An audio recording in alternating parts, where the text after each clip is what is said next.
Welcome to our channel. నేను మీ సిరి. December 20న ఒక అద్భుతమైన పథకాన్ని ఒక స్టేజ్ పైన చంద్రబాబు నాయుడు గారు ఇంకా పవన్ కళ్యాణ్ గారు అనౌన్స్ చేయబోతున్నారు. అసలు ఏంటి ఆ పథకం అనేది మనతో చర్చించడానికి సిఎస్ రావు గారు మనతో పాటు ఉన్నారు. నమస్కారం సార్. సార్ ఇదేంటి సార్, ఇప్పుడు ఏంటంటే మొన్న చూసినట్టయితే మన చంద్రబాబు నాయుడు గారు పవన్ కళ్యాణ్ గారి ఇంటికి వచ్చి చర్చించడం జరిగింది ఒక 2.5 గంటల పాటు. సో అది చూసుకున్న తర్వాత ఇప్పుడు మనకి ఏంటంటే ఒక స్టేజ్ పైన ఒక అద్భుతమైన పథకాన్ని మేము రిలీజ్ చేస్తున్నామని అంటే అనౌన్స్ చేస్తున్నామని చెప్పేసి వాళ్ళు ప్రకటించడం. అసలు ఏం పథకం సార్ అది? ఒకటి ఏంటంటే వాళ్ళిద్దరు కలిశారని అంటే అది మామూలు విషయం కాదు.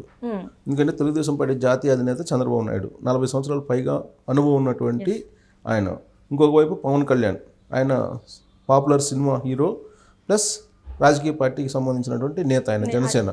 సో ఆయన కూడా 10 సంవత్సరాల క్రితం పార్టీ పెట్టారు జనసేన. సో వీళ్ళిద్దరు కలిసి పొత్తులో ఉన్నారు.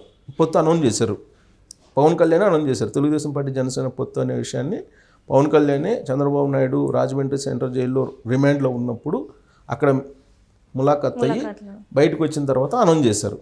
సో అప్పటి నుంచి తెలుగుదేశం పార్టీ జనసేన పొత్తు అనేది అందరికీ తెలిసిపోయింది. అయితే ఈ రెండు పార్టీలు ఎలా ముందుకెళ్తాయి ప్రజల మధ్యకి రాబోయేటువంటి రోజుల్లో, జనసేన సిద్ధాంతాలు ఏంటి, తెలుగుదేశం పార్టీ సిద్ధాంతాలు ఏంటి, జనసేన మేనిఫెస్టో ఏంటి, తెలుగుదేశం పార్టీ మేనిఫెస్టో ఏంటి, వీళ్ళిద్దరు కలిపి ఏ విధంగా అసలు ప్రజల్లోకి వస్తారనేది ఆసక్తిగా ఉంది. సో కాబట్టి వీళ్ళిద్దరు కలిసి ఇప్పటికే 2-3 సార్లు కలిశారు. సో దాదాపు 2.5 గంటల పాటు మొన్న ఆదివారం నైటు భేటీ అయ్యారు. ఆ భేటీలో ఉమ్మడి ప్రణాళిక, ఉమ్మడి మేనిఫెస్టో ఏదైతే ఉందో దాని మీద ఒక సీరియస్గా వాళ్ళు చర్చించినట్టు మనకు సమాచారం. వాళ్ళిద్దరు ఏం మాట్లాడుకుంటున్నది బయటకు వచ్చి చెప్పలేదు, కానీ అక్కడ పిఎస్సి చైర్మన్గా ఉన్నటువంటి నాదెండ్ల మనోహర్ మాత్రం చెప్పారు. ఏం చెప్పారు? సక్సెస్ అయ్యింది మీటింగు, వాళ్ళిద్దరు మీటింగ్ సక్సెస్ అయింది, ఫలవంతం అయింది అని చెప్పారు. అంటే ఏంటి, వాళ్ళిద్దరూ మాట్లాడుకున్నది ఏంది? ఉమ్మడి ప్రణాళిక. ఉమ్మడి ప్రణాళికతోటి ప్రజల్లోకి వెళ్ళాలి, ఉమ్మడిగా ప్రచారం చేయాలి, ఉమ్మడిగా ఏం ప్రణాళిక తయారు చేయాలి, ఎలాంటి మేనిఫెస్టోని తయారు చేయాలి, దాని మీద ఒక ఒపీనియన్కి, ఒక అంగీకారానికి వచ్చి ఉంటారు.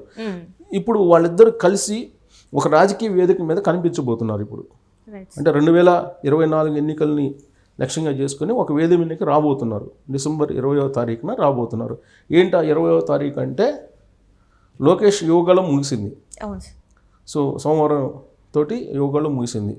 యువగళం యొక్క విజయోత్సవ సభ అనేది ఒకటి పెట్టారు పోలేపల్లి వద్ద, విశాఖ జిల్లా పోలేపల్లి వద్ద ఒకటి పెట్టడం జరిగింది.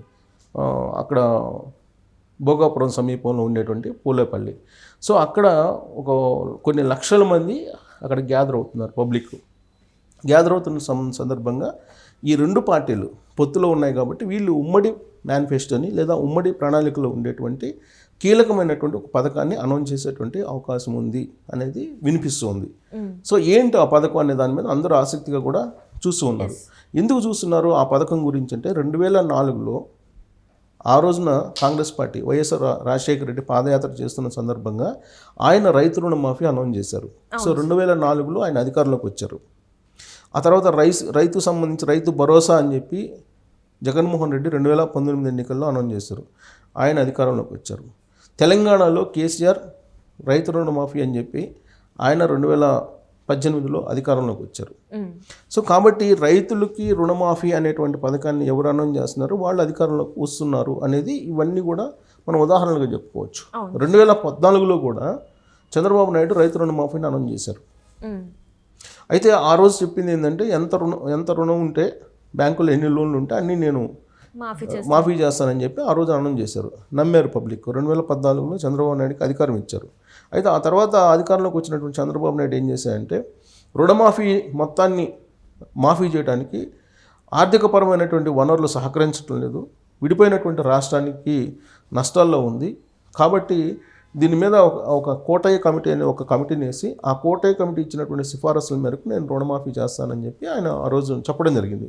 ఆ మేరకు కోటయ్య కమిటీని వేశారు. కోటయ్య కమిటీ ఏం చేసిందంటే 1,50,000 పరిమితి పెట్టి ఈ 1,50,000 రుణమాఫీ చేయండి అని చెప్పి సిఫారసు చేసింది. సిఫారసు చేసినటువంటి క్రమంలో ఆ 1,50,000 రూపాయల రుణమాఫీని 5 విడతలుగా ఇవ్వాలని చెప్పి చంద్రబాబు నాయుడు భావించారు. అంటే దాన్ని సైంటిఫిక్గా 50,000 లోపు ఉన్న వాళ్ళకైతే ఒకేసారి ఇచ్చేయటం, 50,000 పైన ఉన్న వాళ్ళకైతే 3 టైమ్స్ విడతల వారికి ఇవ్వటం, 1,00,000 పైన ఉన్న వాళ్ళకైతే 5 టైమ్స్ ఇలా పెట్టారు.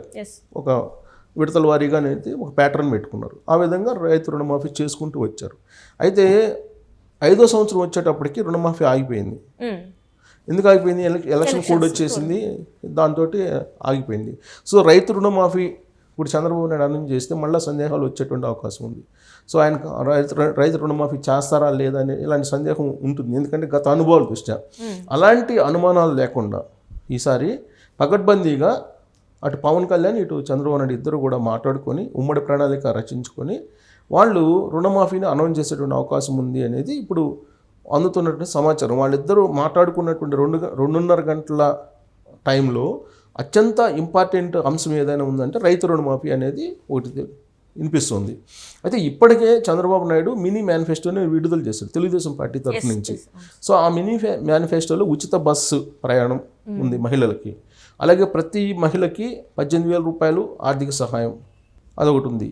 2 రైతులకి ప్రతి ఏడాదికి 20,000 రూపాయలు సహాయం ఇస్తానని చెప్పి అనౌన్స్ చేశాడు.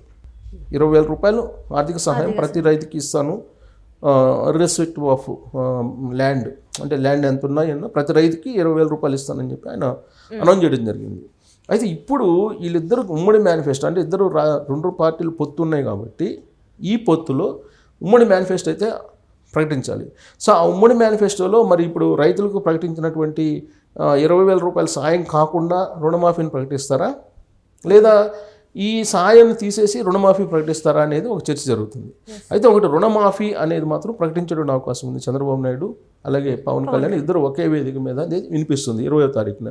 అది ఎంత అనౌన్స్ చేస్తారు? 1,00,000 రూపాయలు అనౌన్స్ చేస్తారా, లేదా 1,50,000 అనౌన్స్ చేస్తారా, లేదా 2 లక్షలు అనౌన్స్ చేస్తారా అనేది కూడా చర్చ జరుగుతుంది.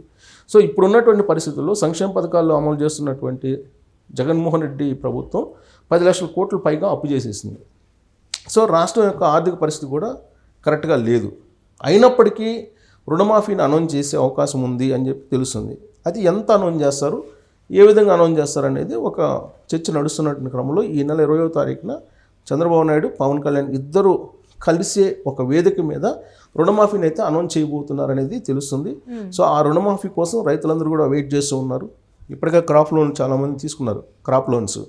సో ఎంత అనౌన్స్ చేస్తారు అనేది ఆసక్తిగా చూస్తున్నారు. ఒకసారి రుణమాఫీ అనౌన్స్ చేసిన తర్వాత డెఫినెట్గా అది పబ్లిక్లో చాలా బలంగా వెళ్ళేటువంటి అవకాశం ఉంది. అధికారంలో రావడానికి ఈ స్కీమ్ బాగా ఉపయోగపడేటువంటి అవకాశం ఉంది అనేది మనం విశ్లేషణ చేసుకోవచ్చు. అయితే రైతు భరోసా కేంద్రాల ద్వారా ఇప్పుడు కొన్ని చేస్తున్నారు ఇప్పుడు ఉండేటువంటి ప్రభుత్వం. రైతు భరోసా అనేటువంటి కొంత అమౌంట్ వేస్తున్నాడు జగన్మోహన్ రెడ్డి. కానీ ఆయన ఎన్నికల సందర్భంగా చెప్పిన దానికి భిన్నంగా ఆయన వ్యవహరిస్తున్నాడు. ఎందుకంటే ఆయన అనౌన్స్ చేసింది ఏంటంటే ఏడాదికి ఆయన ఇస్తానన్నటువంటి అమౌంట్ 13,000 రూపాయలు. కానీ దీంట్లో నరేంద్ర మోడీ ఇస్తున్నారు, సెంట్రల్ నుంచి ఆయన నరేంద్ర మోడీ ఇస్తున్నటువంటి అమౌంట్ కాకుండా మిగతా అమౌంట్ ఇస్తున్నాడు, సగం ఇస్తున్నాడు. సగం మోడీ 6,000 ఇస్తున్నాడు, ఈయనేమో 7,500 ఇస్తున్నట్టున్నాడు బహుశా కొంత అటు ఇటుగా. సో మొత్తం కలిపి 13,500 13,000 ఇస్తున్నారు. అంటే జగన్మోహన్ రెడ్డి కూడా రుణమాఫీ విషయంలో రైతు భరోసా విషయంలో మాట తప్పారు. సో అక్కడ ఉన్నట్టు పరిస్థితులు. కానీ ఇలాంటి కన్ఫ్యూజన్ లేకుండా ఒక స్పష్టత ఇస్తూ రైతు రుణమాఫీని జగన్మోహన్ రెడ్డికి భిన్నంగా చంద్రబాబు నాయుడు పవన్ కళ్యాణ్ ప్రకటించేటువంటి అవకాశం ఉందని తెలుస్తుంది. సో అది ఒక సెన్సేషనల్ కాబోతుందని చెప్పి అనుకోవచ్చు. Okay right, thank you sir. Thank you.